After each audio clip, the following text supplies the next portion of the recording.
Today हम discuss करेंगे जो कल आपका सीएसआर का एग्जाम होने वाला है, तो उसमें आपको किस तरह की स्ट्रेटजी बना के रखनी है और किस तरीके से आपको क्वेश्चंस अटेम्प्ट करने हैं, because that is more important for every student who is appearing in this exam. So मैं आपको एक प्रॉपर एक स्ट्रेटजी बताऊंगा. अगर मान लिया मैं उस एग्जाम के अंदर होता, अगर मैं वो एग्जाम देता और मैं किस तरीके से अपनी स्ट्रेटजी बनाता और किस तरीके से मैं क्वेश्चन अटेम्प्ट करता, that is the more important for every student. So पहले मैं बताऊंगा आपको, आप लोगों को सबको पता है कि टोटल जो एग्जाम के अंदर जो टोटल जो क्वेश्चन आएंगे वो कितने आएंगे, 120 क्वेश्चन आते हैं. कितने आते हैं? 120 क्वेश्चन आते हैं. ठीक है, 120 क्वेश्चन आते हैं.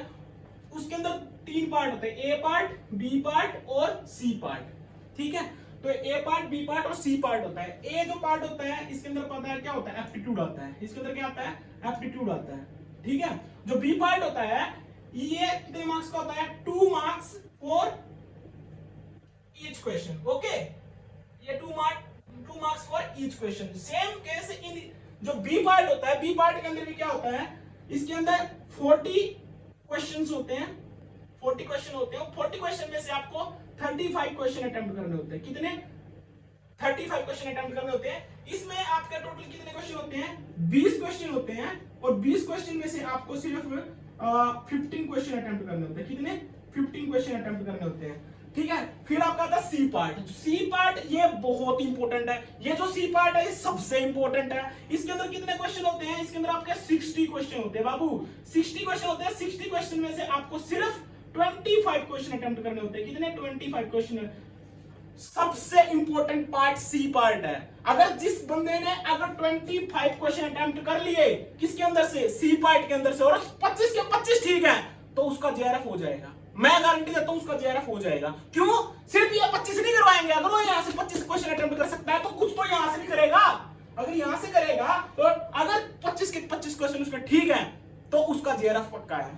तो पहली बात, क्वेश्चन जब अटेम्प्ट करने हैं तो अटेम्प्ट किस बेसिस पे करने हैं, सबसे इंपॉर्टेंट चीज. देखो इसके अंदर सबसे इंपॉर्टेंट चीज क्या है, 60 क्वेश्चन है. 60 क्वेश्चन में से कितने अटेम्प्ट करने हैं, 25 क्वेश्चन अटेम्प्ट करने हैं. तो मतलब छोड़ने कितने हैं, 35 क्वेश्चन छोड़ने हैं. छोड़ने कितने हैं, 35 क्वेश्चन छोड़ने हैं. ठीक है, 35 क्वेश्चन छोड़ने हैं. अटेम्प्ट कितने करने हैं, 25 करने हैं. तो जब हम सबसे पहले जो पार्ट जो अटेम्प्ट करना है, कौन सा पार्ट अटेम्प्ट करना है, C part. C part attempt करना है. सी पार्ट में उस टॉपिक को उस टॉपिक के ऊपर आपको सबसे पहले जाना है जिस टॉपिक के ऊपर आपने सबसे अच्छे से मेहनत की है और जिस पे आप फुली कॉन्फिडेंट हो. मेरा बोलने का मतलब है, अगर आपको इलेक्ट्रोकेमिस्ट्री सबसे अच्छी आती है तो सबसे पहले आप फिजिकल केमिस्ट्री के अंदर जो इलेक्ट्रोकेमिस्ट्री के जो क्वेश्चंस आए हैं सी पार्ट के अंदर आप उन पे जाइए. ठीक है, सबसे पहले आपको जो इलेक्ट्रोकेमिस्ट्री के क्वेश्चन है उनको अटेम्प्ट करिए. अगर इलेक्ट्रोकेमिस्ट्री के क्वेश्चन अटेम्प्ट नहीं हो रहे तो इसका मतलब ये नहीं है कि आपको क्वेश्चन, मतलब इसका मतलब ये नहीं कि आपको पेपर आता ही नहीं है. इसका मतलब ये नहीं कि आपको पेपर आता ही नहीं है. अगर मान लिया आपको इलेक्ट्रोकेमिस्ट्री के मान लिया 3 क्वेश्चन हुए, 3 में से आपको 3 में से 3 ही नहीं हुए, इसका मतलब ये नहीं है कि आपको पेपर आता ही नहीं है, आप उस एग्जाम को क्वालिफाई नहीं कर सकते. इसका मतलब ये नहीं है. आपने सिर्फ इलेक्ट्रोकेमिस्ट्री नहीं पढ़ी, आपने फिजिकल केमिस्ट्री के अंदर सब पढ़ा है. आपने थर्मो पढ़ी है, आपने क्वांटम पढ़ी है, आपने काइनेटिक्स पढ़ी है, आपने सब पढ़ा है. अगर इलेक्ट्रोकेमिस्ट्री नहीं आती ना तो इसका मतलब ये नहीं कि मेरे को इलेक्ट्रोकेमिस्ट्री करनी ही है. मेरे को थर्मो भी करनी है, मेरे को क्वांटम भी करनी है, मेरे को काइनेटिक्स भी करनी है. तो इसका मतलब क्या है कि आपको जो क्वेश्चन आपको टाइम ले रहे हैं, जो क्वेश्चन आपने मतलब जो टॉपिक आपने बहुत अच्छे से पढ़ा है, जो टॉपिक आपने बहुत अच्छे से पढ़ा है, अगर उसके क्वेश्चन वहां पे अटेम्प्ट नहीं हो रहे ना, अगर वो आपकी 10 मिनट ले रहे हैं, अगर एक क्वेश्चन आपका 10 मिनट ले रहा है ना, इस पार्ट के अंदर, सी पार्ट के अंदर अगर एक क्वेश्चन आपका 10 मिनट ले रहा है तो इसका मतलब ना आप टाइम के साथ खेल रहे हो. इसका मतलब कि आप टाइम के साथ खेल रहे हो. अगर आप टाइम के साथ खेलोगे ना एग्जाम में तो एग्जाम आपके साथ खेल जाएगा. तो इसका मतलब क्या है, टाइम को भी हमने वो रखना है, टाइम का भी हमें ध्यान रखना है. तो सबसे पहले आपको सी पार्ट के अंदर जाना है. सी पार्ट के अंदर 25 क्वेश्चन अटेम्प्ट करने हैं. 60 क्वेश्चन है, 60 के 60 क्वेश्चन को पढ़ना है. 60 के 60 क्वेश्चन को पढ़ना है. 60 क्वेश्चन में से 25 क्वेश्चन अटेम्प्ट करने हैं. वो क्वेश्चन अटेम्प्ट करना जिस पे आप फुली कॉन्फिडेंट हो. दूसरी बात, जो टॉपिक आपने सबसे अच्छे से पढ़ा उस क्वेश्चन के ऊपर, उस टॉपिक के अंदर जितने भी क्वेश्चन आए उन क्वेश्चन को अच्छे से पढ़ो, उनके पास जाओ. अगर वो क्वेश्चन आप बाय चांस अगर अटेम्प्ट नहीं हो रहे, वो आपसे नहीं हो रहे, तो इसका मतलब ये नहीं कि मैं करूंगा ही, मैंने पढ़ा मैं उसको करूंगा. इसका मतलब ये नहीं है. अब इसका मतलब ये है, अगर आपको वो क्वेश्चन नहीं आ रहा तो आपको बाकी क्वेश्चंस है। अगर आपके 4 क्वेश्चन नहीं हो रहे, 5 क्वेश्चन नहीं हो रहे जो आपने स्टार्टिंग में गए, मान लिया आपने इलेक्ट्रोकेमिस्ट्री के और काइनेटिक्स के, जो दोनों यूनिट आपकी फेवरेट यूनिट है, अगर उनके अंदर से आप वहां पे गए, 4 क्वेश्चन हुए, 5 क्वेश्चन नहीं हुए, तो कितने क्वेश्चन बच गए? 55 क्वेश्चन बच गए ना। तो 55 में से करने कितने? 25 करने हैं, 25 करने हैं। तो आप तो टारगेट ये रखना है कि मेरे को एटलीस्ट 25 नहीं तो एटलीस्ट 20 क्वेश्चन तो मेरे को सी पार्ट में से अटेम्प्ट करने ही हैं, और सबसे पहले सी पार्ट ही अटेम्प्ट करना है, सबसे पहले सी पार्ट ही अटेम्प्ट करना है। उसके बाद आओगे आप बी पार्ट पे। पहले सी पे जाना, उल्टा चलना है, सी पे जाना है, फिर बी पे जाना है, फिर ए पे जाना है। ठीक है, सी पे जाना, बी पे जाना, ए पे जाना है। ठीक है, पहले ए पे नहीं जाना, फिर बी पे नहीं जाना, फिर सी पे नहीं जाना। क्यों? कई बार पता क्या होता है, अगर हम ए वाला पार्ट अगर अटेम्प्ट करते हैं तो हमारा टाइम यहाँ पे बहुत ज्यादा चला जाएगा, बी पे चला जाएगा। जो सबसे ज्यादा मार्क्स देता है सी पार्ट, वो अटेम्प्ट नहीं कर पाते, हम छोड़ देते हैं। इसका मतलब क्या होगा, जो आपकी अप्रोच है ना क्वेश्चंस को अटेम्प्ट करने की, पेपर को पढ़ने की और पेपर को क्रैक करने की, वो आपकी जो स्ट्रेटजी है वो बिल्कुल ही खराब है। ठीक है, तो सबसे पहले आपको सी पार्ट अटेम्प्ट करना है, सी के बाद बी पे आना है। बी में से आपके 40 क्वेश्चन है, 40 क्वेश्चन में से आपको एटलीस्ट 35 क्वेश्चंस अटेम्प्ट करने होते हैं। मैं बोलता हूं 35 मत करो, आप कितने कर लो? 25 कर लो, 20 यहां से कर लो, 25 यहां से कर लो। लेकिन करने का मतलब ये नहीं कि जो भी आया, जो भी दिख रहा है लगाया और मीन्स करके हट गए, ऐसा नहीं है।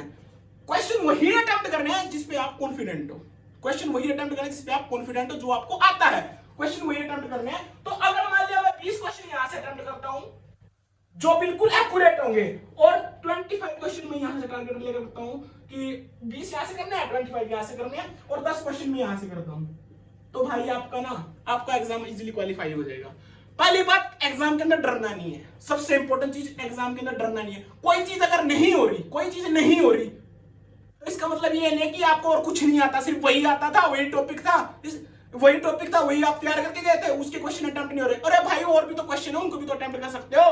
तो आपको डरना नहीं है, एग्जाम के अंदर डरना नहीं है, अच्छे से प्रिपेयर होकर जाना है, अपने आप पे भरोसा रखना है, और जो क्वेश्चन आपको आ रहा है, जिस क्वेश्चन पे आप कॉन्फिडेंट हो, जो क्वेश्चन आपको पूरे के पूरे मार्क्स दे सकता है, उस क्वेश्चन को पहले अटेम्प्ट करो, उस क्वेश्चन को देखो और उसको अच्छे से पढ़ो, उस क्वेश्चन को अटेम्प्ट करो। जब वो क्वेश्चन आप अटेम्प्ट करोगे तो आपको कॉन्फिडेंस जनरेट होगा, फिर एक क्वेश्चन आएगा, फिर दूसरा क्वेश्चन आएगा, फिर तीसरा क्वेश्चन आएगा, ऐसे करके आप आराम से सारे क्वेश्चन अटेम्प्ट कर सकते हो। तो सी पार्ट के अंदर एटलीस्ट 20 क्वेश्चन अटेम्प्ट करूंगा मैं, और बी पार्ट के अंदर कितने? 25 क्वेश्चन अटेम्प्ट करूंगा, और ए पार्ट के अंदर एटलीस्ट 10 क्वेश्चन अटेम्प्ट करूंगा। अगर आपकी नहीं इतने क्वेश्चन मतलब कितने? 10, 25 और 20, ये ए पार्ट, बी पार्ट और सी पार्ट। अगर आप इतना कर रहे हो ना, तो आपका जीआरएफ होने से कोई नहीं हो सकता, और बहुत अच्छी रैंक आएगी। ठीक है, अगर इतने क्वेश्चन आप अटेम्प्ट कर रहे हो तो आपका जीआरएफ होने से कोई नहीं हो सकता, आपकी रैंक बहुत ही अच्छी आएगी। ठीक है, तो ये है। तो आप जो लोग कल एग्जाम दे रहे हैं, अच्छे से कॉन्फिडेंट होके देना है। अगले जून वाले की बात नहीं करना, मैं अगले जून वाले के ऊपर नहीं जाना, किसी को जून वाले पे नहीं जाना। मेरे को अभी करेक्ट करना है, मैं अभी करूंगा, क्योंकि मैंने मेहनत की है, मेरे को करना है, मैं करके दिखाऊंगा, ये कॉन्फिडेंस होना चाहिए। तो अगर आप ये स्ट्रेटजी लेके चलोगे तो आपका हो जाएगा। ठीक है, तो ये है आपका कल एग्जाम के बारे में कि आपको किस तरीके से पॉजिटिव एनर्जी लेके वहां पे जाना और किस तरीके से आपको क्वेश्चंस अटेम्प्ट करने हैं। ठीक है, तो ऑल द बेस्ट फॉर दो स्टूडेंट जो कल अपीयर हो रहे हैं एग्जाम के अंदर। बड़े अच्छे से कॉन्फिडेंस होकर सारे क्वेश्चंस अटेम्प्ट करना है, अच्छे से पढ़ना है, पेपर को पढ़ना है अच्छे से। एग्जाम के अंदर जितने भी क्वेश्चंस आए हुए हैं अच्छे से पढ़ के उनको सबको अटेम्प्ट करना है और अच्छी रैंक लेके जीआरएफ क्वालिफाई करना है। ये टारगेट होना चाहिए हर एक स्टूडेंट का, डरना नहीं है। ठीक है, तो ये था एग्जाम के बारे में। दूसरी बात, आज हम स्टार्ट करेंगे ऑर्गेनिक केमिस्ट्री के अंदर जो हमारे इंटरमीडिएट्स हैं, हम इंटरमीडिएट्स पढ़ेंगे। ठीक है, तो ऑर्गेनिक केमिस्ट्री के अंदर हम नया टॉपिक आज स्टार्ट करेंगे जिसको बोलते हैं हम इंटरमीडिएट्स। ठीक है, देखो भाई, इंटरमीडिएट पढ़ना है हमें। क्या पढ़ना है हमें? इंटरमीडिएट पढ़ना है। क्या पढ़ना है? इंटरमीडिएट पढ़ना है। ठीक है, तो इंटरमीडिएट पहले तो ये पता होना चाहिए इंटरमीडिएट होता क्या है। सबसे इंपॉर्टेंट चीज पहले ये पता होना चाहिए कि इंटरमीडिएट होता क्या है। ठीक है।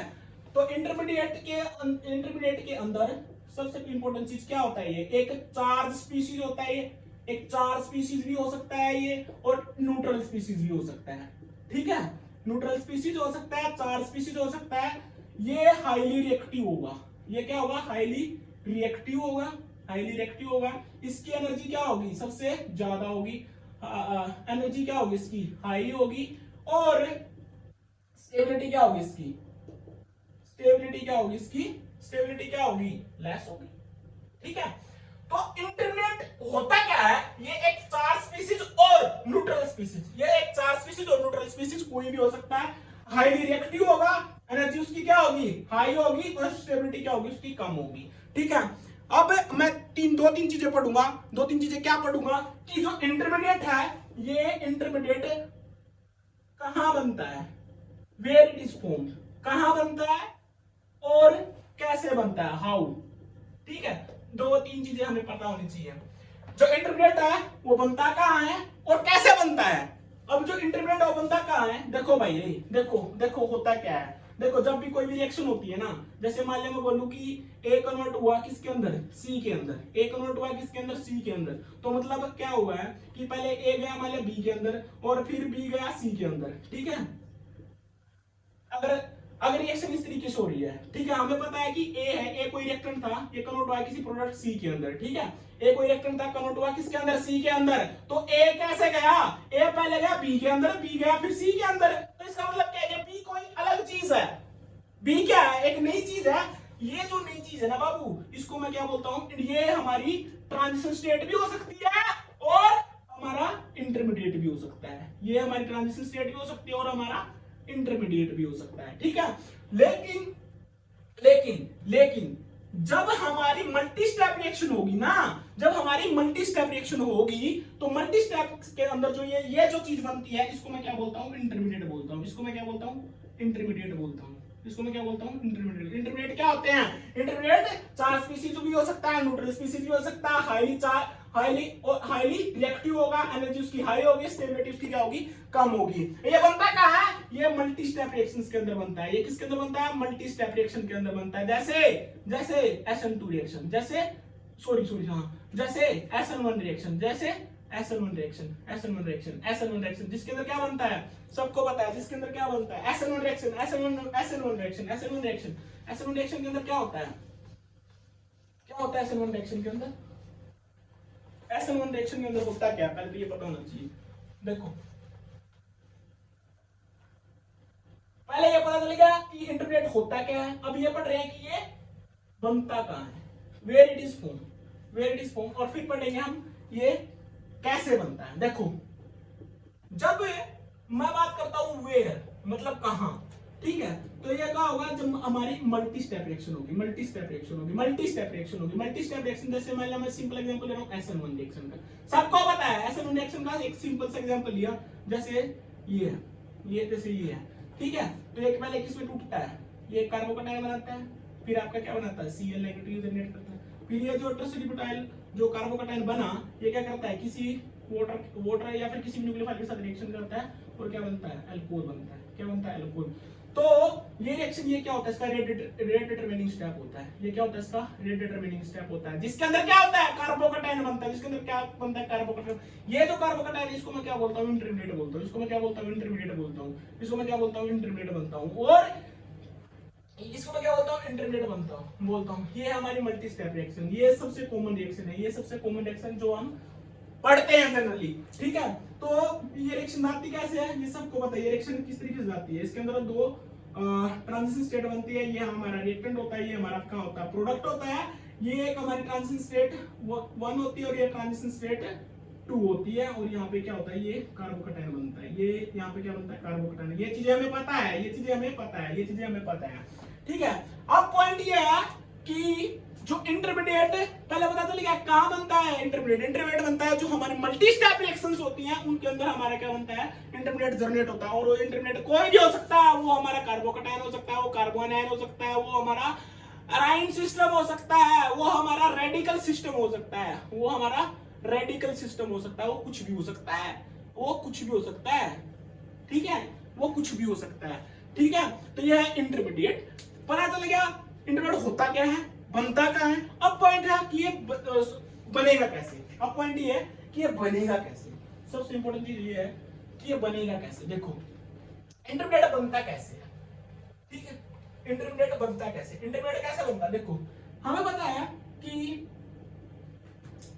जनरली ऑर्गेनिक केमिस्ट्री के अंदर क्या होता है, ये कार्बन केमिस्ट्री होती है ना। हमें पता है जो ऑर्गेनिक केमिस्ट्री मेनली क्या होती है, कार्बन केमिस्ट्री होती है, कार्बन केमिस्ट्री होती है। इसके अंदर क्या होता है, जो कार्बन कार्बन के बीच में जो कोवेलेंट बॉन्ड होता है ना, जो कोवेलेंट बॉन्ड होता है, जब वो ब्रेक होता है तो उस टाइम पे जब कार्बन कार्बन बॉन्ड जो कोवेलेंट बॉन्ड है, जनरली क्या होता है कार्बन कार्बन कौन सा बॉन्ड बनाता है, कोवेलेंट बॉन्ड बनाता है। और हम लोग क्या पढ़ रहे हैं ऑर्गेनिक केमिस्ट्री, ऑर्गेनिक केमिस्ट्री के अंदर मेनली क्या होती है कार्बन केमिस्ट्री। तो इसका मतलब क्या हुआ कि जब ये बॉन्ड टूटेगा, जब ये कोवेलेंट बॉन्ड टूटेगा तो उस टाइम पे इंटरमीडिएट जनरेट होगा, उस टाइम पे इंटरमीडिएट जनरेट होगा। अब पॉइंट ये है ये टूटेगा कैसे, हमें पता है। देखो रे कार्बन कार्बन है, कार्बन कार्बन के अंदर जो है बॉन्ड है टूटेगा कैसे, टूटेगा कैसे। देखो दो तरीके से टूट सकता है, एक तो होता है तेरा होमोलिटिक बॉन्ड फिजन, एक होता है हमारा homolytic bond fission, homolytic bond fission, और एक होता है आपका हेटेरोलिटिक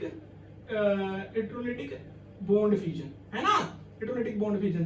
तो जब होमोलिटिक बॉन्ड फिजन होता है तो किस तरीके से होता है, देखो ये इसके अंदर क्या होता है, ये पेयर्ड इलेक्ट्रॉन होते हैं, एक इलेक्ट्रॉन इसके पास जाएगा, इसको मैं ए बोल देता हूं, इसको मैं बी बोल देता हूं, इसको ए ये बी, तो यहां से क्या बनेगा ए रेडिकल बी रेडिकल। तो ये किसके अंदर बनता है, ये बनता है हमारा जब होमोलिटिक बॉन्ड फिजन होता है। जब हेटेरोलिटिक की बात करता हूं ये कैसे बनेगा, तो जब ये बॉन्ड होता है, सॉरी जब ये बॉन्ड होता है तो ये क्या करेगा, जो इनमें से इलेक्ट्रोनेगेटिव होगा, जो इनमें से इलेक्ट्रोनेगेटिव हो, चाहे वो ए हो या फिर चाहे वो बी हो, तो मतलब क्या उसके पास नेगेटिव चार्ज, दूसरे के पास क्या आएगा पॉजिटिव चार्ज, और बी नेगेटिव, सॉरी हाँ बी नेगेटिव प्लस ए पॉजिटिव, वो डिपेंड करेगा कि इन दोनों के अंदर हाई इलेक्ट्रोनेगेटिव कौन सा है। ठीक है, तो इस तरीके से हमारे क्या होते हैं इंटरमीडिएट जर्नेट होते हैं, इस तरीके से हमारे क्या होते हैं इंटरमीडिएट जर्नेट होते हैं।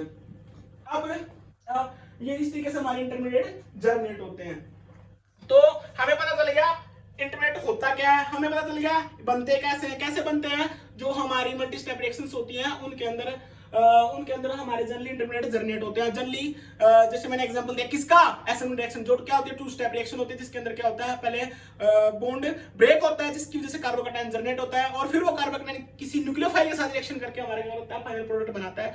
तो वो क्या होता है जो मल्टी स्टेप रिएक्शंस होती है उनके अंदर हमारा इंटरमीडिएट जनरेट होता है। ठीक है, वो हमारा चार्ज स्पीशीज भी हो सकता है, वो हमारा न्यूट्रल भी हो सकता है, ठीक है, और वो हाईली एनर्जेटिक होगा और उसकी जो स्टेबिलिटी होगी वो कम होगी और हाईली रिएक्टिव होगा। ये चीजें हमें पता होनी चाहिए। अब ये बनता है कि ये बनता कैसे है कि जब भी दो, हमें पता है कि हम जो ऑर्गेनिक केमिस्ट्री की जब मैं बात करता हूं तो ऑर्गेनिक केमिस्ट्री के अंदर क्या होता है कार्बन केमिस्ट्री होती है, मेनली मैं कार्बन के बारे में ही बात कर रहा हूं, वहां पे हेटेरोएटम भी हो सकता है। ठीक है, तो ये कार्बन कार्बन के बीच क्या होता है, तो कोवेलेंट बॉन्ड होता है। वो कोवेलेंट बॉन्ड किस तरीके से, होमोलिटिक बॉन्ड फिजन हो सकता है, हेटेरोलिटिक बॉन्ड फिजन होगा। जब होमोलिटिक बॉन्ड फिजन होगा तो क्या बनेगा, रेडिकल बनेगा, और जब हेटेरोलिटिक बॉन्ड फिजन होगा तो वहां पे क्या होगा, चार्ज स्पीशीज जनरेट होंगे, कैटायन और एनायन। ठीक है, तो ये बात वो डिपेंड करेगा किसके ऊपर, कि जो ए और बी है उनमें इलेक्ट्रोनेगेटिविटी किसकी ज्यादा है। तो अगर ए की इलेक्ट्रोनेगेटिविटी ज्यादा है तो ए नेगेटिव, अगर बी की इलेक्ट्रोनेगेटिविटी ज्यादा है तो बी नेगेटिव।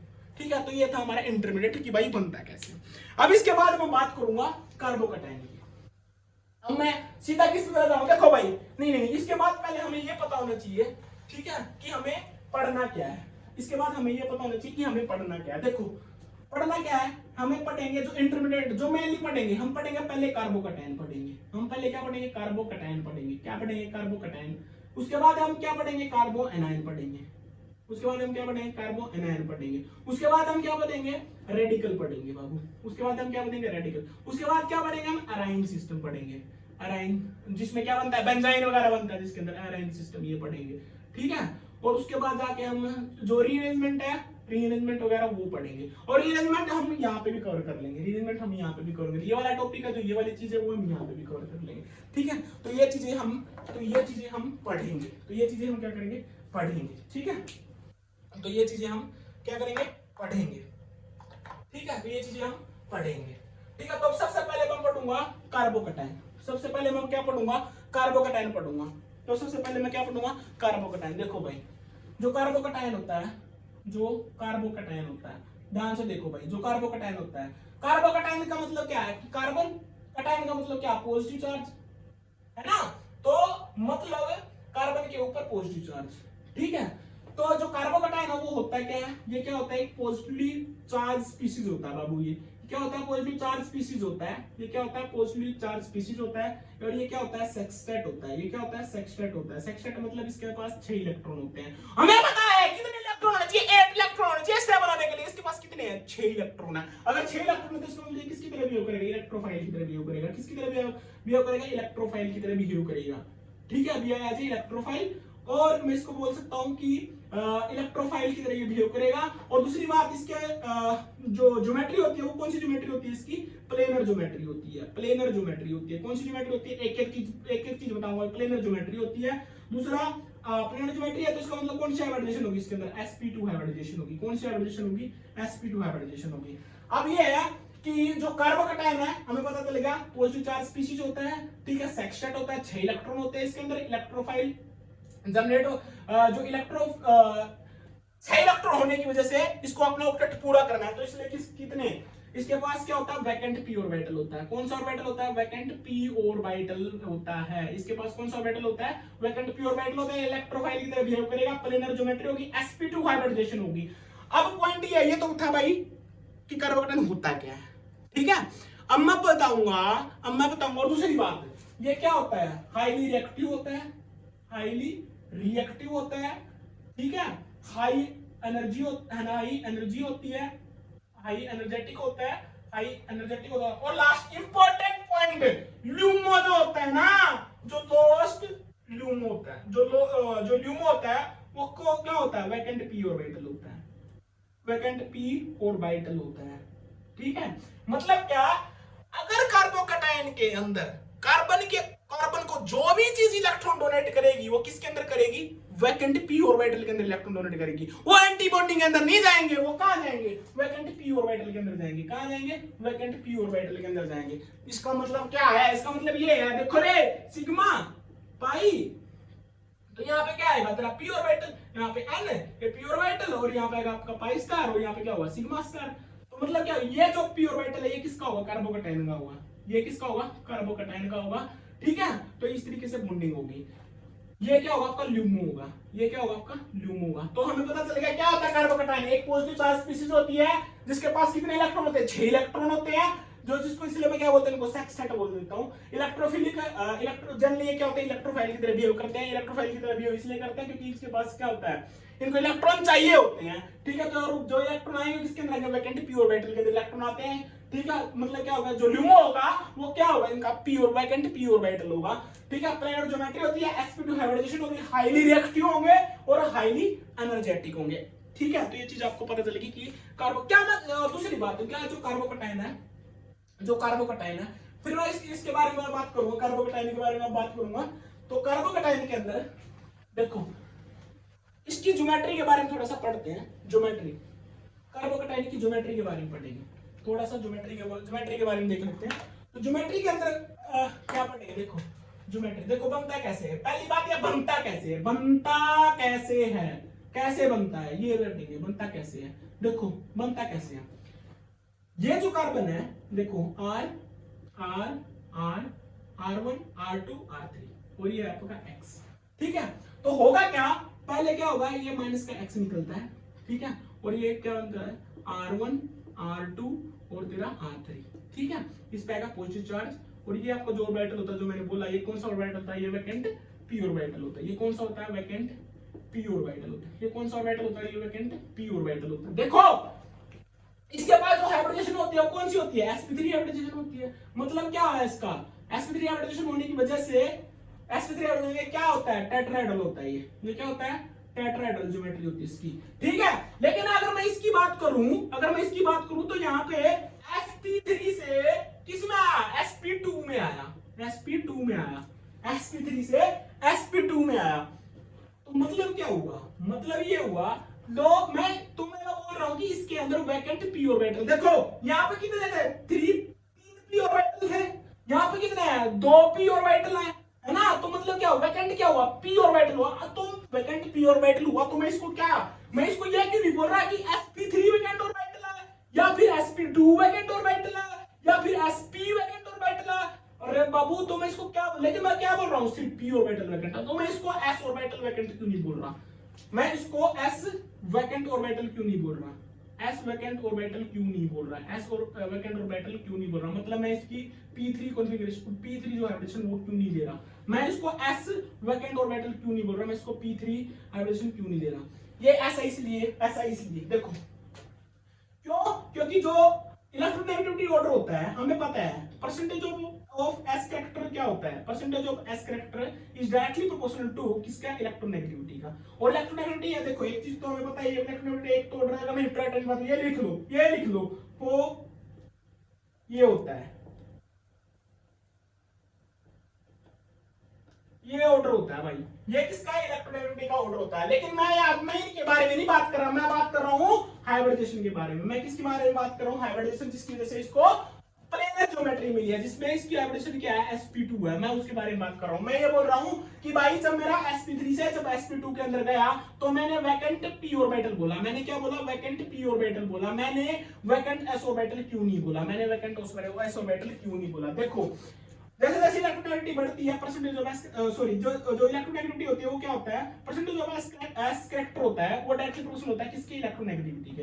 अब हमें पता है कि जो इलेक्ट्रोनेगेटिविटी होती है वो sp की सबसे ज्यादा होती है, फिर हमारी sp2 की होती है, फिर हमारी sp3 की होती है और फिर हमारी p ऑर्बिटल की होती है। ठीक है, ये बात समझिए, क्योंकि किसके अंदर जो परसेंटेज ऑफ एस कैरेक्टर होता है, sp के अंदर कितना होता है, 50% होता है, इसके अंदर कितना होता है, 33% होता है, और इसके अंदर कितना होता है, 25% होता है, और इसके अंदर क्या होता है, 0 होता है। ठीक है, ये चीज हमें पता है। तो मतलब sp के अंदर सबसे ज्यादा इलेक्ट्रोनेगेटिव होती है, इलेक्ट्रोनेगेटिव होता है। और हमें पता है कि जब हमारा पॉजिटिव चार्ज आ रहा है ना, जब हमारा पॉजिटिव चार्ज आ रहा है तो इसका मतलब क्या है कि जो पॉजिटिव चार्ज, जो स्पीशीज जो पॉजिटिव चार्ज होता है ना, वो कभी भी हाईली इलेक्ट्रोनेगेटिव जो ऑर्बिटल्स होते हैं उनके साथ स्टेबलाइज नहीं होता। जो हमारा नेगेटिव चार्ज है ना, जो हमारा नेगेटिव चार्ज है वो हमारा हाईली इलेक्ट्रोनेगेटिव ऑर्बिटल के साथ क्या होता है, स्टेबलाइज होता है। लेकिन जो हमारा जो पॉजिटिव चार्ज है वो कभी भी हाईली इलेक्ट्रोनेगेटिव जो हमारे ऑर्बिटल्स होते हैं उनके साथ स्टेबलाइज नहीं होता। ठीक है, इसलिए हम इसको क्या बोलते हैं, वैकेंट p ऑर्बिटल बोलते हैं, ना कि वैकेंट s ऑर्बिटल। तो ये चीज आपको पता होनी चाहिए। ठीक है, तो ये चीज होगी। अब इसके बाद मैं बोलता हूं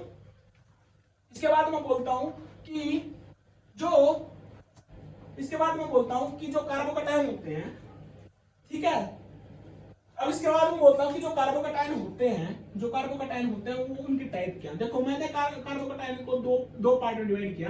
पहला जो पार्ट था वो था हमारा क्लासिकल कार्बोकैटायन,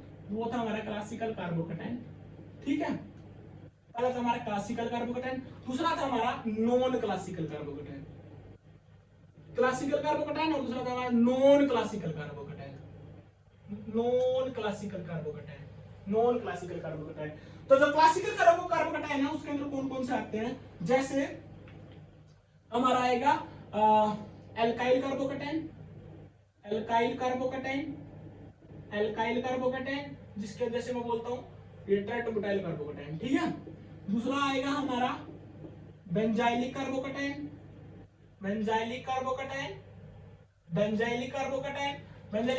के अंदर कौन सा आएगा, जैसे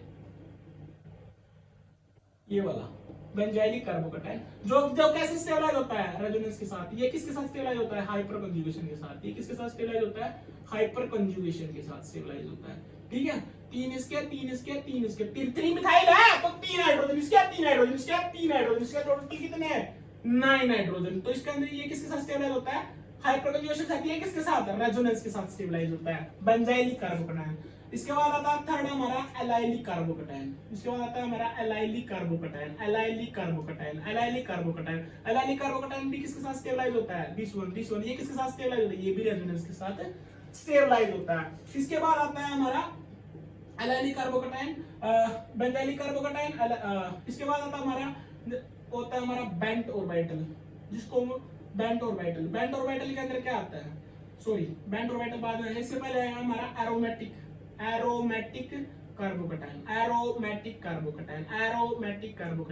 कार्बोकैटायन, जैसे ठीक है, और हमारा ट्रोफिलियम कार्बोकैटायन, सबको पता है इसके बारे में। तो हाँ, ट्रोफिलियम कार्बोकैटायन। ठीक है, क्यों, क्योंकि देखो ये क्या करता है, हक्कल रूल को फॉलो करता है। अकल रूल क्या बोलता है कि भाई मेरे को 4n प्लस में 2 पाई इलेक्ट्रॉन दे दो और मेरे को प्लेनरिटी दे दो। अगर मेरे को दोनों चीजें मिल गई तो मैं क्या बन जाऊंगा, एरोमेटिक बन जाऊंगा। तो मैं क्या बन जाऊंगा, एरोमेटिक बन जाऊंगा। तो क्या इसके अंदर अकल रूल फॉलो हो रहा है? हो रहा है। कितने इलेक्ट्रॉन है? 2 इलेक्ट्रॉन है। क्या ये प्लेनर है? तो इसका मतलब क्या है, एरोमेटिक है। सेम चीज इसके अंदर क्या होगा, कितने इलेक्ट्रॉन है? 6 इलेक्ट्रॉन है। क्या ये 4n प्लस में 4n प्लस 2 पाई इलेक्ट्रॉन को फॉलो कर रहा है? कर रहा है। क्या इसके अंदर ये क्या ये मॉलिक्यूल प्लेनर है? प्लेनर है। तो इसका मतलब क्या होगा, ये भी एरोमेटिक है। तो ये थी चीजें मोटा मोटी जो हमें बतानी थी। इसके बाद आता है हमारा जो फिफ्थ वन है, फिफ्थ वन है हमारा substituted carbocation. Substituted carbocation, substituted carbocation. जो सब्स्टिट्यूटेड जो कार्बोकैटायन होता है उसके अंदर जैसे मान लिया मैं बात करूं CH3O CH2 पॉजिटिव, ये भी CH2 ये आता है सब्स्टिट्यूटेड कार्बोकैटायन, जिसके अंदर क्या होता है, इस ऑक्सीजन के पास लोन पेयर इलेक्ट्रॉन होते हैं। ये जो लोन पेयर इलेक्ट्रॉन होते हैं ये क्या करते हैं, इस कार्बन के ऊपर जो पॉजिटिव चार्ज होता है इसको स्टेबलाइज करते हैं। ठीक है, इसको बोलते हैं सब्स्टिट्यूटेड कार्बोकैटायन। और एक लास्ट वाला आता है जिसको हम बोलते हैं बेंट ऑर्बिटल के साथ जो स्टेबलाइज होता है, bent orbital, bent orbital, bent orbital. जैसे बेंट ऑर्बिटल मतलब दिस वन, दिस वन, ये हाईली स्टेबल कार्बोकैटायन है। ये हाईली स्टेबल कार्बोकैटायन है। ये बनता कैसे है, इसको मैं ये बनता कैसे है, बेंट ऑर्बिटल। देखो ये हमें पता कैसे चला ये हाईली स्टेबल कैसे। देखो भाई, देखो कोई भी चीज पॉजिटिव चार्ज स्पीशीज ना तभी स्टेबलाइज होती है जब उसको कहीं ना कहीं से इलेक्ट्रॉन मिल रहे हो। ठीक है, ये कार्बोकैटायन है, ये यहाँ पे इसलिए स्टेबल है, इसको कहीं ना कहीं से इलेक्ट्रॉन मिल रहे हैं। और एक्चुअली में क्या है, अगर मान लिया मैं इसकी हाइब्रिडाइजेशन की बात करूं, अगर मैं इसकी हाइब्रिडाइजेशन की बात करूं तो यहाँ पे कौन सी हाइब्रिडाइजेशन है, sp3 हाइब्रिडाइजेशन है। कौन सा हाइब्रिडाइजेशन है, sp3 हाइब्रिडाइजेशन है। sp3 हाइब्रिडाइजेशन होने की वजह से इसका जो बॉन्ड एंगल हो कितना होना चाहिए, 109 डिग्री के आसपास होना चाहिए, है ना, 109 डिग्री होना चाहिए। लेकिन यहाँ पे मिला कितना मेरे को मिला 60 डिग्री। यहाँ पे कितना मिला मेरे को, 60 डिग्री मिला। यहाँ पे कितना मिला मेरे को, 60 डिग्री मिला। इसका मतलब क्या, ये जो रिंग है ना ये बहुत हाईली स्ट्रेन्ड रिंग है। इसका मतलब ये बहुत हाईली स्ट्रेन्ड रिंग है। अगर हाईली स्ट्रेन्ड रिंग है तो इसका मतलब क्या हुआ कि ये वाले जो सिग्मा इलेक्ट्रॉन है, ये जो सिग्मा इलेक्ट्रॉन है किसकी तरह बिहेव करने लगता है, पाई इलेक्ट्रॉन की तरह बिहेव करने लग जाते हैं।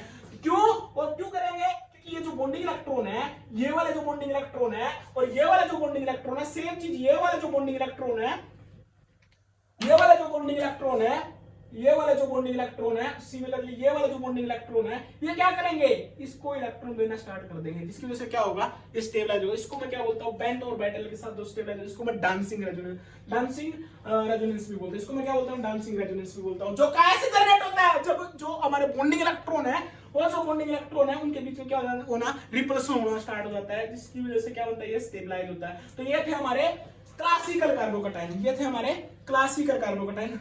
एक मिनट मैं, तो मतलब क्या कि जो कार्बोकैटायन है, तो अगर क्लासिकल कार्बोकैटायन की बात करता हूं तो उसके अंदर कौन आता है, हमारा एल्काइल कार्बोकैटायन जो किसके साथ स्टेबलाइज होता है, हमारा हाइपरकंजुगेशन के साथ स्टेबलाइज होता है। बेंजाइलिक कार्बोकैटायन जो किसके साथ, रेजोनेंस के साथ स्टेबलाइज होता है। एलाइलिक कार्बोकैटायन जो वो भी रेजोनेंस के साथ स्टेबलाइज होता है। एरोमेटिक कार्बोकैटायन जैसे जो 4n+2 पाई इलेक्ट्रॉन और जो प्लेनरिटी दोनों एग्जिस्ट करते हैं जिसके अंदर, तो वो होते हैं एरोमेटिक कार्बोकैटायन। और फिर आता है हमारा सब्स्टिट्यूटेड कार्बोकैटायन, जिसके अंदर क्या होता है, कोई हेटेरोएटम प्रेजेंट होता है किसकी, एडजेसेंट पोजीशन के ऊपर कार्बोकैटायन की, तो उसके साथ स्टेबलाइज होता है। फिर आता है हमारा लास्ट में बेंट ऑर्बिटल के साथ जो स्टेबलाइज होते हैं, जिसके अंदर क्या होता है कि जो हमारे जो सिग्मा इलेक्ट्रॉन है वो किसकी तरह बिहेव करने लग जाते हैं, पाई इलेक्ट्रॉन की तरह बिहेव करने लग जाते हैं, क्योंकि ये जो रिंग होती है ये हाईली स्ट्रेन्ड रिंग होती है। ठीक है, जिसकी वजह से क्या करेंगे, इलेक्ट्रॉन डोनेट करेंगे और क्या हो जाएगा, स्टेबलाइज हो जाएगा। तो ये थे हमारे क्लासिकल कार्बोकैटायन। अब मैं बात करता हूं नॉन क्लासिकल कार्बोकैटायन की। नॉन क्लासिकल कार्बोकैटायन किसके, नॉन क्लासिकल कार्बोकैटायन की मैं देख रहा हूं जिसके अंदर क्या होता है, 3 सेंटर 2 इलेक्ट्रॉन बॉन्ड होता है बाबू। जिसके अंदर क्या होता है, 3 सेंटर 2 इलेक्ट्रॉन बॉन्ड होता है, जिसके अंदर 3 सेंटर 2 इलेक्ट्रॉन बॉन्ड होता है। ये किसके अंदर भी ये और भी होता है, किसके अंदर होता है, डाइबोरेन के अंदर, पता है ना, B2H6 उसके अंदर भी 3 सेंटर 2 इलेक्ट्रॉन बॉन्ड एग्जिस्ट करता है। अब ये है कि स्टेबलाइज, जैसे हमने पढ़ा है, जैसे हमने देखा, कैसे देखा, ये वाला सिस्टम, ये वाला सिस्टम, ये वाला सिस्टम। ठीक है, ये वाला जो Cl है जब ये रिलीज करता है, ये वाला जो सिस्टम है जब ये क्लोरीन रिलीज करता है, जब ये क्लोरीन रिलीज करता है तो यहाँ पे क्या बनता है, पॉजिटिव चार्ज बनता है। ये पॉजिटिव चार्ज क्या करता है, ये वाले जो पाई इलेक्ट्रॉन है, ये वाले जो पाई इलेक्ट्रॉन है क्या करते हैं, इसको स्टेबलाइज करते हैं। ठीक है, तो इसको क्या करते हैं, स्टेबलाइज। मतलब क्या कि वो कार्बोकैटायन जिसके अंदर जो सिग्मा इलेक्ट्रॉन और पाई इलेक्ट्रॉन जो क्या करते हैं, स्टेबलाइज करते हैं। ठीक है, किसका थ्रू, 3 सेंटर 2 इलेक्ट्रॉन बॉन्ड के थ्रू, जिसके अंदर सिग्मा इलेक्ट्रॉन और पाई इलेक्ट्रॉन जो क्या करते हैं, स्टेबलाइज करते हैं किसी कार्बोकैटायन के अंदर, जो कहां बनता है, ब्रिज हेड पे बनता है, जो कहां बनता है, ब्रिज हेड पे।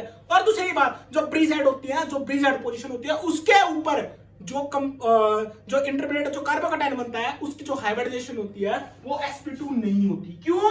क्योंकि ये वाला जो कार्बोकैटायन बनता है, ये वाला जो कार्बोकैटायन बनता है, ये प्लेनर नहीं होता। प्लेनर नहीं होता, ये क्या होता है, ये पिरामिडल होता है बाबू। ये क्या होता है, पिरामिडल होता है। ये क्या होता है, पिरामिडल होता है। ये क्या होता है, पिरामिडल होता है। इसलिए इसकी हाइब्रिडेशन sp2 नहीं होती, इसलिए इसकी हाइब्रिडेशन sp2 नहीं होती है। नॉन क्लासिकल कार्बोकैटायन जिसके अंदर जो 302 इलेक्ट्रॉन बॉन्ड बनता है, जिसके अंदर जो 302 इलेक्ट्रॉन बॉन्ड बनता है, जो क्या करता है, पॉजिटिव चार्ज को स्टेबलाइज करता है, किसके थ्रू करता है, सिग्मा इलेक्ट्रॉन और पाई इलेक्ट्रॉन के साथ बनता है। ठीक है, ये प्लेनर नहीं होता। प्लेनर इसलिए नहीं होता क्योंकि sp2 हाइब्रिडेशन नहीं होती इसकी। जो यहाँ पे जो प्लेनर नहीं होता, ये क्या होता है, पिरामिडल होता है। ये क्या होता है, पिरामिडल होता है। ठीक है, तो ये थी हमारे कार्बोकैटायन की टाइप। कौन कौन से टाइप, क्लासिकल कार्बोकैटायन और हमारा नॉन क्लासिकल कार्बोकैटायन बता दिया मैंने। एल्काइल कार्बोकैटायन के बारे में, बेंजोइल कार्बोकैटायन के बारे में, एल्काइल कार्बोकैटायन के बारे में, एरोमेटिक कार्बोकैटायन के बारे में, और सब्स्टिट्यूटेड कार्बोकैटायन के बारे में, और हमारा बेंट और वाइटल के साथ। तो ये चीजें थी जो चीजें हमें कार्बोकैटायन के अंदर देखनी थी। ठीक है, ओके। अब पॉइंट ये है कि जो कार्बोकैटायन है वो किस किस चीज के अंदर इन्वॉल्व करता है, कौन कौन सी रिएक्शन देता है, कौन कौन सी रीअरेंजमेंट देता है, कौन कौन सी रिएक्शन के अंदर ये पार्टिसिपेट करता है, कौन कौन सी रिएक्शन के अंदर ये पार्टिसिपेट करता है। देखो भाई, देख लो इसको, देख लो अच्छे से देखो। पहली बात देखो, जो कार्बोकैटायन होता है ना भाई, जो कार्बोकैटायन होता है, देखो जो कार्बोकैटायन होता है, पहली बात हमें पता है SN1 रिएक्शन के अंदर बनता है। SN1 रिएक्शन के अंदर बनता है। ये बनता कैसे, पहले मैं देख रहा हूं कि कार्बोकैटायन बनता कैसे है। पहले मैं ये देख रहा हूं किस किस रिएक्शन के अंदर कैसे कैसे बनता है और कैसे कैसे हम उसको बना सकते हैं। ठीक है, SN1 रिएक्शन के अंदर पता है मतलब क्या, जैसे मैं सीधी सी बात करूं, ये टेट्राब्यूटाइल क्लोराइड, ठीक है, ये पहले क्या करेगा, टेट्राब्यूटाइल क्लोराइड ये पहले रिलीज कर जाएगा, फिर क्या बनेगा, यहाँ पे कार्बोकैटायन, टेट्राब्यूटाइल कार्बोकैटायन बनेगा, Cl नेगेटिव बनेगा। उसके बाद ये जो टेट्राब्यूटाइल कार्बोकैटायन है किसी न्यूक्लियोफाइल के साथ रिएक्शन करेगा, उसके बाद क्या बनता है, ये हमारा प्रोडक्ट बनता है, ये हमारा प्रोडक्ट, ये सबको पता है। मतलब क्या, अगर तो मतलब किससे बना सकते हैं हम, एल्काइल कार्बोकैटायन, ये एल्काइल कार्बोकैटायन ऐसे बन जाएगा। ठीक है, ये हमारे कौन सा एल्काइल कार्बोकैटायन, ये क्या होता है, एल्काइल कार्बोकैटायन। दूसरा, ये कैसे बन सकता है, देखो अगर कोई फंक्शनल ग्रुप प्रेजेंट है, अगर किसी मॉलिक्यूल के अंदर कोई फंक्शनल ग्रुप प्रेजेंट है, अगर किसी मॉलिक्यूल के अंदर कोई फंक्शनल ग्रुप प्रेजेंट है, अगर उस फंक्शनल ग्रुप को अगर मैं क्या बना दूं, गुड लिविंग ग्रुप बना दूं, उसको मैं क्या बना दूं, गुड लिविंग ग्रुप बना दूं। अगर किसी मॉलिक्यूल के अंदर एक फंक्शनल ग्रुप है, अगर उस फंक्शनल ग्रुप को मैं क्या बना दूं, एक गुड लिविंग ग्रुप बना दूं, तो हमारा क्या बनता है, वहां पे कार्बोकैटायन जनरेट हो जाएगा, वहां पे क्या बन जाएगा, कार्बोकैटायन बन जाएगा। जैसे मान लिया मैं एग्जांपल की बात करता हूं, जैसे मैं बात करता हूं ये CH3 और CH3 OH, मैं pinacol reaction PH in presence of acidic medium क्या करेगा, OH है, लोन पेयर इलेक्ट्रॉन है, इसके पास लोन पेयर, इसके पास भी, इसके पास, लेकिन हमें पता है कि जो पिनाकोल रिएक्शन होती है वो वहां पे ज्यादा, वहां से इनिशिएट होती है जहां पे कार्बोकैटायन सबसे ज्यादा स्टेबल बनता है। तो इसका मतलब क्या हुआ, ये प्रोटोनेट इसको बनेगा, इलेक्ट्रोनेगेटिविटी इसके ऊपर आई है, तो मतलब क्या हुआ, CH3 OH और हमारा OH2 पॉजिटिव, और यहाँ पे बनेगा PH और PH। ठीक है, फिर ये क्या करता है, रिलीज कर जाता है, तो यहाँ से क्या बनता है, यहाँ से बनता है CH3 और हमारा PH और हमारा PH, और ये बनेगा कार्बोकैटायन, और यहाँ पे होगा OH।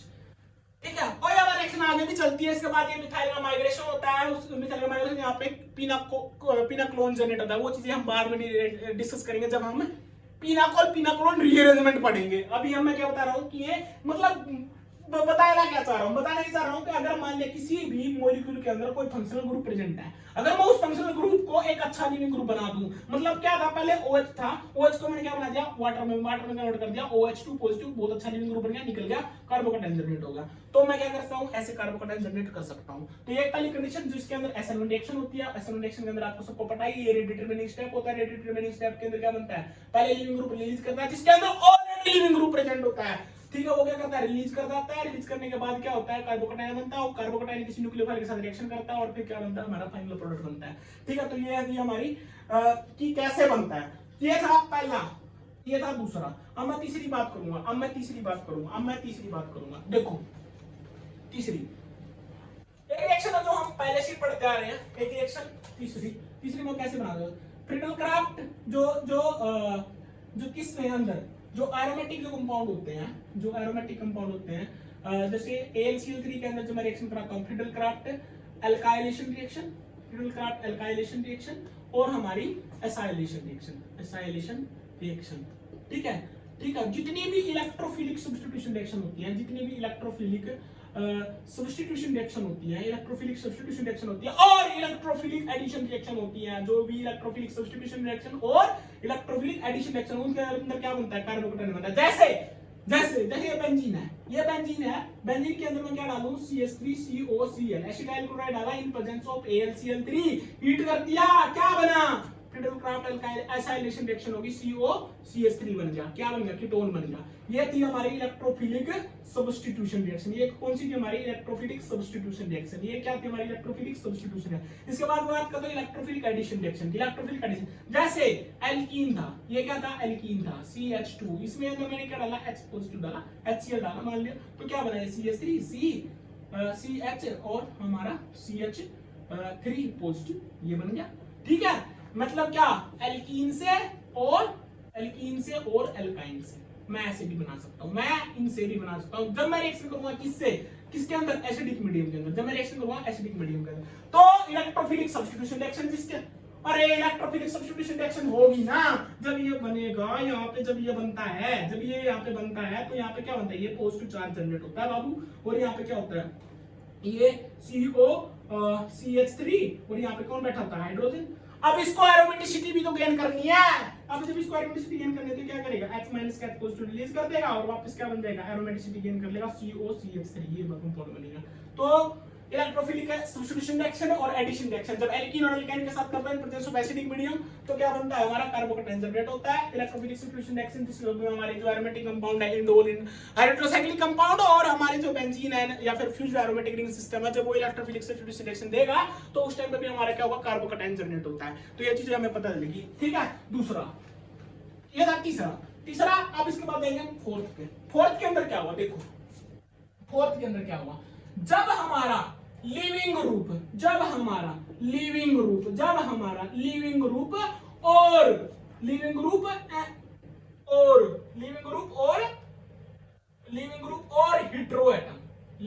और हेटेरोएटम दोनों एक ही मॉलिक्यूल के अंदर प्रेजेंट है। जब एक ही कार्बन पे प्रेजेंट है मतलब क्या एक ही कार्बन पे मतलब क्या लिविंग ग्रुप और हेटेरोएटम जब दोनों एक ही कार्बन के ऊपर प्रेजेंट है तो उस टाइम पे भी क्या होगा हमारा कार्बोकेटाइन जनरेट होगा। कैसे मैं बताता हूं देखो ये हमारा OMe ये हमारा CH3 और यहाँ पे लगा Cl और यहाँ पे हमारा मतलब इथाइल। ठीक है तो इसके पास क्या होता है देखो ये लिविंग ग्रुप है ये क्या हेटेरोएटम जिसके पास क्या होता है लोन पेयर इलेक्ट्रॉन होते हैं। तो ये क्या करूंगा मैं जब इसको हीट करूंगा ये वाले इलेक्ट्रॉन यहां दे देगा यहाँ से क्या निकल जाएगा ये रिलीज हो जाएगा तो यहाँ से क्या बनेगा OMe पॉजिटिव और ये क्या बनेगा हमारा Et और CH3। अब हमें पता है क्या पता है हमें ये पता है कि ऑक्सीजन एक इलेक्ट्रोनेगेटिव होता है तो क्या करेगा इलेक्ट्रॉन अपनी तरफ खींच लेगा तो ये क्या बनेगा इथाइल CH3O मिथाइल। तो यहाँ पे कौन सा चार्ज आएगा पॉजिटिव चार्ज। ये क्या बनेगा कार्बोकेटाइन बनेगा। ये क्या बनेगा कार्बोकेटाइन। मतलब क्या जब एक ही कार्बन एटम के ऊपर जब हमारा लिविंग ग्रुप और हेटेरोएटम जब दोनों प्रेजेंट होंगे तो उस टाइम पे क्या होगा कार्बोकेटाइन बनेगा। और ये जो रिएक्शन है इतनी फास्ट होनी चाहिए कि जो भी हम साइड में कोई भी न्यूक्लियोफाइल कोई भी चीज जनरेट होगी या फिर कोई भी चीज हम उसके अंदर डालेंगे वो उसके साथ रिएक्ट ना करे। कौन रिएक्ट करे सिर्फ ये ही रिएक्ट करे। ठीक है तो ये जब हमारा लिविंग ग्रुप और हेटेरोएटम जब एक ही कार्बन एटम के ऊपर प्रेजेंट होंगे तो भी हमारा कार्बोकेटाइन जनरेट होगा। ठीक है अगला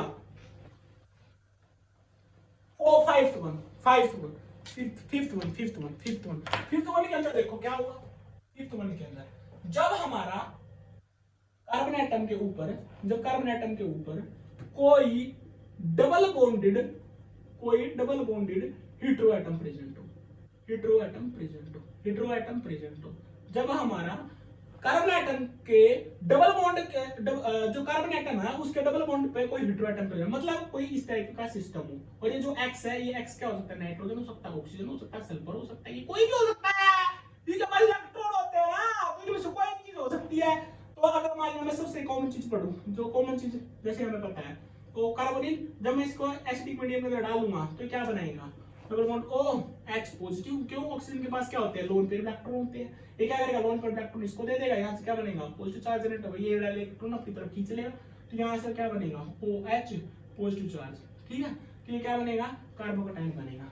तो ये थी फिर, तो मैंने बताया कैसे कैसे कार्बोकैटायन बनता है, एल्कीन से बन सकता है, एल्काइन से बन सकता है, जो हमारे क्या होता है इलेक्ट्रोफिलिक जब एडिशन रिएक्शन होगी तो ये चीज वहां पे कार्बोकैटायन बन सकता है। दूसरा मैंने बताया कि जो भी इलेक्ट्रोफिलिक सब्स्टिट्यूशन रिएक्शन होती है वहां पे कार्बोकैटायन बन सकता है।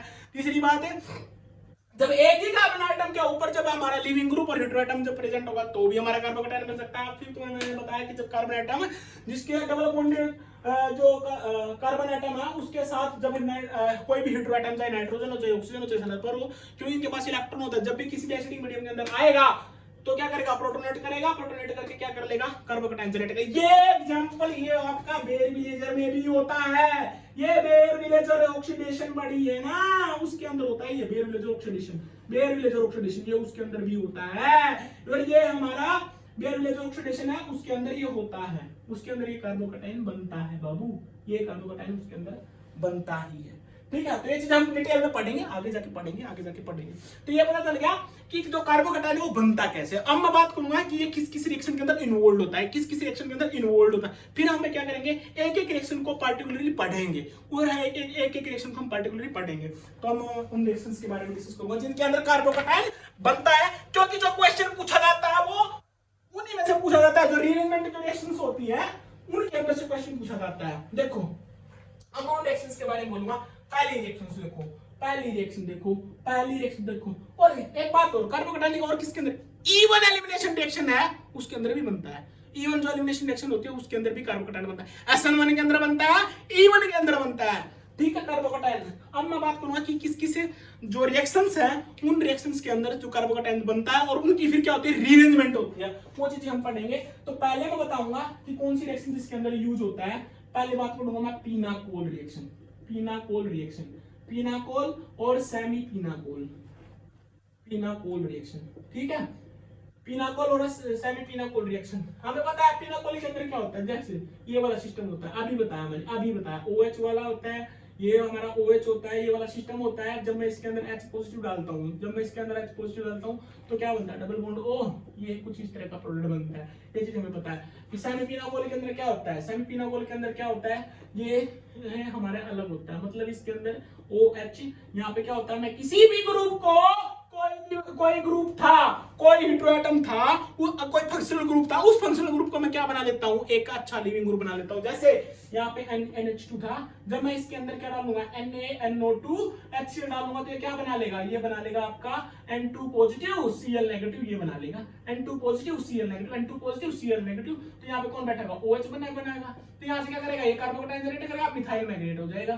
ठीक है, तो ये इस तरीके से बनेगी। डिटेल में पढ़ेंगे, अभी बता रहा हूँ कि किस किस रिएक्शन के अंदर इन्वॉल्व होता है। तो पिनाकोल रिएक्शन के अंदर इन्वॉल्व होता है, सेमी पिनाकोल रिएक्शन के अंदर इन्वॉल्व होता है। दूसरा किसके अंदर, डाइनोन फिनोन रिएरेंजमेंट। ये क्वेश्चन डाइनोन फिनोन रिएरेंजमेंट से पूछा गया है, ये पहले भी पूछा गया है, इससे भी क्वेश्चन पूछा गया। डाइनोन फिनोन रिएरेंजमेंट पता ही है। डाइनोन फिनोन रिएरेंजमेंट ये होता है भाई, ये मिथाइल ग्रुप होता है, जब मैं इसके अंदर एसिडिक मीडियम में डालता हूँ, इसके पास लोन पेयर इलेक्ट्रॉन होते हैं, ये इलेक्ट्रॉन इसको देता है, तो कुछ इस तरीके से प्रोडक्ट बनता है, ये OH बनता है, फिनोल के अंदर कन्वर्ट होती है, फिनोल के अंदर कन्वर्ट हो जाती है। तो ये भी रिएक्शन हम डिटेल में पढ़ेंगे, कौन कौन से क्वेश्चंस पूछे जाते हैं, किस तरह के क्वेश्चन पूछे जाते हैं और रिएक्शन होती कैसे, मैकेनिज्म क्या, सब पढ़ेंगे। ठीक है, तो ये थी डाइनोन फिनोल रिएरेंजमेंट, इसमें इस तरीके से। अगला थर्ड, वैगनर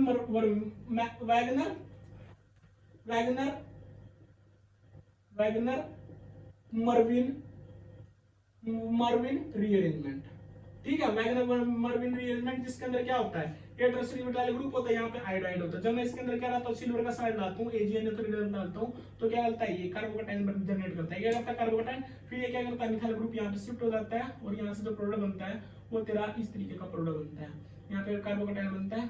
ठीक है, फिर ये किसी भी न्यूक्लियोफाइल के साथ रिएक्शन करता है और यहाँ पे जो प्रोडक्ट बनता है वो हमारा ये प्रोडक्ट बनता है। ठीक है, तो पिनाकोल, सभी पिनाकोल रिएक्शन के अंदर कार्बोकटायन बनता है, डाइनोल फिनोल अरेंजमेंट के अंदर कार्बोकटायन बनता है, वैगनर मर्विन अरेंजमेंट के अंदर कार्बोकटायन बनता है। तो ये थे तीन टाइप के अंदर हमारा कार्बोकटायन बनता है। इसके अलावा और भी हैं, और भी हैं, ठीक है। इसके अलावा कौन कौन से देखो, डाइनोल फिनोल अरेंजमेंट ना, इसके बाद और कौन कौन सी है, फोर्थ वन बेयर विलेजर के अंदर बनता है, बेयर विलेजर ऑक्सीडेशन इसके अंदर भी बनता है। बेयर विलेजर ऑक्सीडेशन के अंदर इससे भी क्वेश्चन पूछा जाता है भाई, इससे भी पूछा जाता है। बेयर विलेजर के अंदर होता है क्या, बेयर विलेजर ऑक्सीडेशन के अंदर क्या होता है, ये कार्बोनिल होता है, इसके अंदर मैं कोई भी पैरासिड डालता हूं, जैसे मान लिया मैंने MCPBA डाल सकता हूं, मैं H2O2 डाल सकता हूं, कोई भी वो डाल सकता हूं, पेरोक्साइड रिएजेंट डाल सकता हूं, TBPB डाल सकता हूं, TBPB डाल सकता हूं, TBHP डाल सकता हूं, ठीक है। तो इनमें से कोई भी जब मैं पेरोक्साइड डालता हूं तो ये क्या करता है, ये यहाँ पे क्या करता है, एक कार्बन, एक जो ऑक्सीजन है वो क्या हो जाती है, इंसर्ट हो जाता है, रिंग एक्सपेंशन हो जाता है, ठीक है। तो इसके अंदर भी क्या होता है, कार्बोकटायन बनता है। वो बनता कैसे है, ये सारे क्या होते हैं, एसिड होते हैं। जैसे मान लिया H2O2 की बात करूं तो ये क्या करेगा, इलेक्ट्रॉन दे देगा, तो यहाँ क्या बनेगा, H पॉजिटिव प्लस का OH ये बनता है। ये H पॉजिटिव के साथ क्या हो जाता है, प्रोटोनेट हो जाते हैं, प्रोटोनेट होने के बाद डबल बॉन्ड OH पॉजिटिव ये बनता है। फिर ये वाले इलेक्ट्रॉन यहाँ पे शिफ्ट हो जाते हैं, ये होने के बाद यहाँ बनेगा OH, ये पॉजिटिव चार्ज, और फिर इसकी रिएक्शन कराता हूँ मैं OH के साथ, ये वाले इलेक्ट्रॉन यहाँ पे जाके अटैक करते हैं, बनता यही है। ये बनते हैं कैसे, ये जब मैं इसकी रिएक्शन को डिटेल में पढ़ाऊंगा तब बताऊंगा, अभी नहीं बताऊंगा, क्यों बताऊं, ठीक है। जब मैं डिटेल में पढ़ाऊंगा तब बताऊंगा। इसके बाद बेयर विलेजर ऑक्सीडेशन के बाद आता है हमारा जो बेयर विलेजर ऑक्सीडेशन है, इसके बाद आएगी हमारी एक रिएक्शन और है, बेयर विलेजर ऑक्सीडेशन के बाद आएगी हमारी बैकमन रीअरेंजमेंट आएगा। हमारा क्या आएगा, फिफ्थ वन कौन सी आएगी हमारी, बैकमन रीअरेंजमेंट। इससे तो मैं बहुत बार पूछ चुका है, बैकमन रीअरेंजमेंट गेट के अंदर भी, नेट के अंदर भी बहुत बार पूछ चुका, कई बार तो सेम क्वेश्चन दे दिए, ठीक है। इसके अंदर क्या होता है, बैकमन रीअरेंजमेंट के अंदर, इसके अंदर क्या होता है, हाइड्रोक्साइल अमीन कार्बोनिल होता है, इसके अंदर मैं क्या डालता हूँ, हाइड्रोक्साइल अमीन डालता हूँ। ये हाइड्रोक्साइल अमीन के साथ क्या करता है, ये हाइड्रोक्साइल अमीन के, चलो सिंपल ले लो, डबल बॉन्ड O होता है। जब मैं इसके अंदर हाइड्रोक्साइल अमीन डालता हूँ, तो ये क्या करता है, हाइड्रोक्साइल अमीन जब डालूंगा यहाँ से बनेगा तेरा डबल बॉन्ड NOH, ये बनाता है। फिर मैं जब इसके अंदर एसिडिक मीडियम डालता हूँ तो क्या करेगा, ये प्रोटोनेट हो जाता है, ये डबल बॉन्ड NOH पॉजिटिव ये बनाता है। फिर क्या करेगा, इसके एंटी बॉन्डिंग होता है, ये वाले इलेक्ट्रॉन यहाँ पे चले जाएंगे, ये वाला बाहर निकल जाएगा। यहाँ से जो बनेगा क्या बनेगा, यहाँ से बनेगा डबल बॉन्ड N ये बनेगा, ठीक है। तो यहाँ पे क्या बनाएंगे, पॉजिटिव चार्ज बनता है। फिर इसके साथ कोई वाटर मॉलिक्यूल या कोई भी न्यूक्लियोफाइल यहाँ पे आके उसके साथ रिएक्शन करता है, ये इस तरीके से रिएक्शन जाते हैं। मेरा बोलने का मोटा मोटी मतलब ये था कि यहाँ पे क्या बनता है, पॉजिटिव चार्ज जनरेट होते हैं, यहाँ पे पॉजिटिव चार्ज जनरेट होता है। तो कार्बोकटायन किसके अंदर बनता है, हमारा बैकमन रीअरेंजमेंट के अंदर भी बनता है। इसके बाद बैकमन रीअरेंजमेंट के अंदर भी बनता है, इसके बाद बैकमन बता चुका हूँ। अगले है तेरी डायमेंजो रिएक्शन, अगली है तेरी डायमेंजो रिएक्शन के अंदर क्या होता है, ये देखो, डायमेंजो रिएक्शन के अंदर कुछ नहीं होता, ये होता है कार्बोनिल होता है। इसकी रिएक्शन में करता हूं डाइएज़ोमीथेन के साथ, CH2 negative N triple bond N positive, ये इसके साथ होती है, इसको बोलते हैं डाइएज़ोमीथेन। ये क्या करती है, इसके पास क्या होते हैं, लोन पेयर इलेक्ट्रॉन, इसके पास क्या होते हैं, तो ये क्या करता है, ये वाला यहाँ पे इलेक्ट्रॉन देता है, ये वाले इलेक्ट्रॉन यहाँ जाते हैं, सॉरी हाँ, मतलब ये भी इसी तरीके से ही होती है। यहाँ से बनेगा तेरा O नेगेटिव और यहाँ बनेगा तेरा CH2 N triple bond N positive, ठीक है। फिर ये वाले इलेक्ट्रॉन यहाँ आते हैं और ये वाले इलेक्ट्रॉन यहाँ कर जाते हैं, शिफ्ट कर जाते हैं। तो मतलब यहाँ से क्या होता है, रिंग एक्सपेंशन होता है, ये कुछ इस तरीके से बनेगी, 7 मेंबर रिंग बन जाती है, ठीक है। तो ये थी हमारी डायमेंजो रिएक्शन, ठीक है। इसके बाद आएगा हमारा सब कुछ, एक लास्ट बच गया बस, ठीक है। कार्बोकटायन की ही टाइप है, ये सारे एलिमेंट पढ़ेंगे, अच्छे से पढ़ेंगे, लास्ट वन, ठीक है। ये पढ़ेंगे हमारा बेंजीलिक एलिमेंट, ये भी पता है आपको, डबल बॉन्ड O होता है, ये pH होता है जब मैं रिएक्शन करता हूँ किसके प्रेजेंस में, सॉरी बेंजीलिक रीअरेंजमेंट ना। तो ये क्या करता है, ये किस डायरेक्शन में होती है, NaOH डालता हूँ, ये क्या करेगा, यहाँ पे अटैक करेगा, ये वाले इलेक्ट्रॉन इधर चले जाएंगे, ये रीअरेंजमेंट है, पुश पुल रीअरेंजमेंट देता है, ये डबल बॉन्ड O बनेगा, फिर यहाँ बनेगा O नेगेटिव बनेगा, यहाँ पे PH बनेगा, यहाँ पे PH बनेगा, और फिर यहाँ पे क्या बनेगा, यहाँ पे क्या बनेगा, OH बनेगा, और यहाँ पे क्या लग जाएगा, OH लगेगा। फिर ये वाले इलेक्ट्रॉन क्या करेंगे, यहाँ पे जाएंगे, ये वाले इलेक्ट्रॉन और ये PH क्या करेगा, यहाँ पे जाके अटैक करेगा, यहाँ पे जाके क्या करेगा, अटैक करेगा, ठीक है। फिर यहाँ से क्या बनता है आपका PH OH PH और आपका डबल बॉन्ड OH, ठीक है, ये बनता है, ठीक है। तो ये इस टाइप के रीअरेंजमेंट है, ये जो चीजें हैं जो हम क्या करेंगे इसके अंदर पढ़ेंगे, ठीक है। तो आज मैंने बताया कुछ रिएक्शंस बताई मैंने, जो रीअरेंजमेंट रिएक्शंस थी जो हमारी इन्वॉल्व होती हैं, ये रिएक्शंस हम पढ़ेंगे। सबसे इंपॉर्टेंट चीज है पिनाकोल रीअरेंजमेंट, वो हम पढ़ेंगे, बेकमैन रीअरेंजमेंट वो भी पढ़ेंगे, ठीक है। जो रिएक्शन हमारी है बेयर विलेजर ऑक्सीडेशन है वो भी पढ़ेंगे। बेयर विलेजर की ऑक्सीडेशन बहुत बार पूछी गई है, कभी ऑक्साइड बनाएंगे, कभी सेम प्रेशर दे के वो क्या पूछ लेता है, कई बार इपोक्साइड बना देता है, जब एल्कीन और कीटोन दोनों दे देता है तो कई बार इपोक्साइड बना देता है, कई बार क्या करता है ऑक्सीजन का इंसर्शन करा देता है। बैकमैन रीअरेंजमेंट उसने बहुत बार पूछी है। बैकमैन के साथ देखो, बैकमैन के साथ उसने क्या किया, बैकमैन के साथ एक रिएक्शन और होती है जिसका नाम है रिटर रिएक्शन। उसने क्या किया, दोनों एक ही टाइप की होती है लेकिन प्रोडक्ट दोनों के अंदर अलग अलग बनते हैं। वो डिपेंड करता है कि जो कार्बोकैटायन बनता है उसकी स्टेबिलिटी क्या है, ठीक है। तो बैकमैन रीअरेंजमेंट के साथ रिटर रिएक्शन को घुसा देता है, तो वहां पे कंफ्यूज कर देता है कि मैं इसके साथ जाऊं या मैं इसके साथ जाऊं। तो वो चीजें भी हम आप लोगों से डिस्कस करेंगे।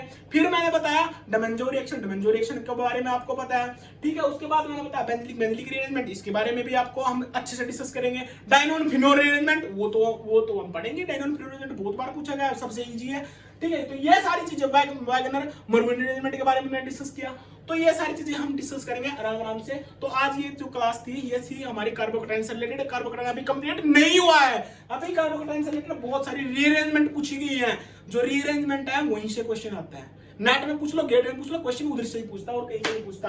तो ये चीजें हम अगली क्लास में डिस्कस करेंगे, सारी रिएक्शंस, इनके एग्जांपल भी डिस्कस करेंगे और किस किस टाइप के क्वेश्चन पूछे गए और किस किस टाइप के क्वेश्चन आएंगे, ये सारी चीजें हम डिस्कस करेंगे नेक्स्ट क्लास में। तो कल आपका एग्जाम है, अच्छे से एग्जाम देना और पैनिक नहीं होना है, क्वेश्चन आराम से अटेम्प्ट करने हैं, कॉन्फिडेंस रखना है, डरना नहीं है, सारी चीजें अच्छे से होंगी।